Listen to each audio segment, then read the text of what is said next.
Hello and welcome. Today, we are going to explore an economic system that's built on a completely different foundation than what you might be used to. This is one that begins not with markets or money, but with metaphysics. Okay, let's dive right in. So I want you to forget everything you learned in Econ 101 for just a moment. The entire paradigm we're about to unpack hinges on this single, really powerful question. It completely shifts the focus from what we lack to how we manage what we've already been given. So here's our game plan. We'll start with the spiritual foundation, what I'm calling the four cornerstones. Then we'll look at humanity's specific role in this system, the rules that guide it, how this reframes the core economic problem, and finally, the ultimate goal that ties it all together, justice. Right, so before we can even begin to talk about markets or transactions, we have to understand the fundamental beliefs that underpin every single thing. Think of these as the spiritual axioms of the entire system. It all starts with these four concepts, and they build on each other. We begin with divine love, which then naturally leads to the idea of human dignity. This is all sealed by a kind of primordial covenant, which then defines our role as an agent trustee. Let's take a closer look at each one. So get this, the starting point of this economic paradigm is not competition. It's not lack. It's a universe that is just filled with abundance and provision, and it all stems from this principle of divine love. And this love is meant to be passed on, reciprocated between people, which forms the very basis of social cohesion. And that flows beautifully into this next point. If divine love is the source, then human dignity, or karama, is the result. In this worldview, humanity isn't just another resource to be managed. Humans are the very purpose of creation. And that has some pretty profound economic implications for how you think about things like labor, welfare, and development. How this idea, the mithaq, it's just fascinating. It's described as a kind of cosmic social contract. It's this foundational agreement where all of humanity acknowledges its creator, and in doing so accepts the responsibility that comes with that, which is, to live by a certain set of rules. And that brings us to the fourth cornerstone, which really defines our role, khilafa. This means we aren't the owners of the world's resources, we're trustees, we're stewards, empowered to manage them on behalf of the ultimate owner. And we have a clear mission, to extend compassion and act responsibly. Okay, so let's build on that idea. What does it actually mean to be an agent trustee, a khalifa, here on Earth? Well, this concept transforms the individual from just a mere consumer into a responsible manager. The crucial point here is that this role, it comes with a detailed job description. It is not a passive thing. The duties include developing the earth, establishing justice, and making sure everyone has a chance to flourish. And notice that last point, accountability in the next life? This creates an infinite planning horizon. I mean, what a radical departure from our short-term, quarterly profit way of thinking. All right. If you're going to fulfill such a massive responsibility, you're going to need a clear blueprint, right? And this is where the idea of a rule-based system comes in.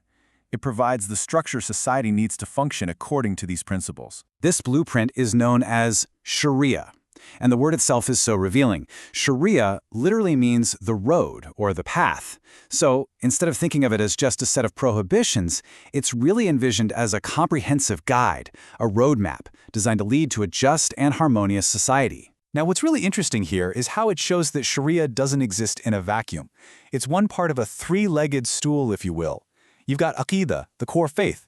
Then you have Sharia, the law that translates that faith into action, and then Akhlaq, the ethical behavior that governs how you actually apply those actions in society.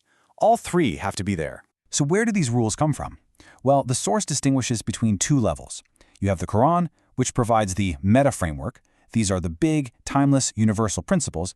And then you have the Prophet Muhammad's implementation of them, which serves as the archetype model, showing how those abstract rules can actually be put into practice.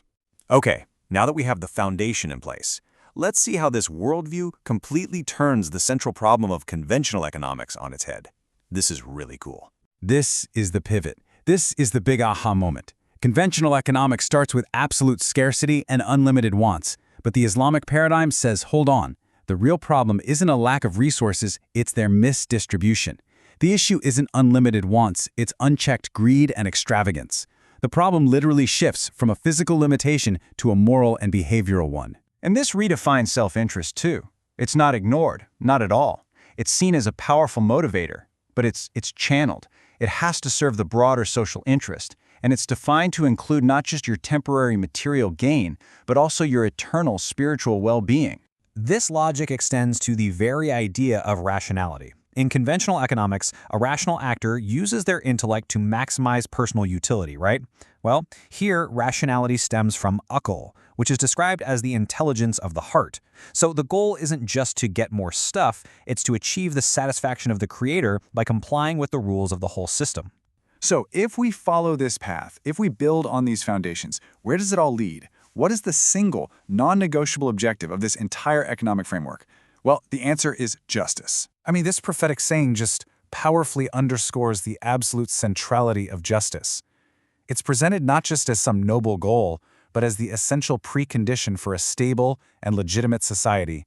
Without it, the whole thing just collapses. The concept of justice here, or adla, is incredibly broad. It's not just about courts and laws. It means balance, fairness, moderation, and fundamentally putting everything in its rightful place. It's about restoring a natural, cosmic order to society. And it's really crucial to understand what this means in practice. The goal is not to force equal outcomes, where everybody has the exact same amount of wealth. No. Instead, the focus is on creating a level playing field, on ensuring everyone has an equitable opportunity to use their talents and flourish. So, we end right back where we began, with this fundamental shift in perspective, moving from a worldview of scarcity to one of stewardship. It changes everything. It reframes our purpose, our behavior, our goals, and the question it leaves us with is this: what really changes when we see ourselves not as consumers in a marketplace, but as trustees of a shared world?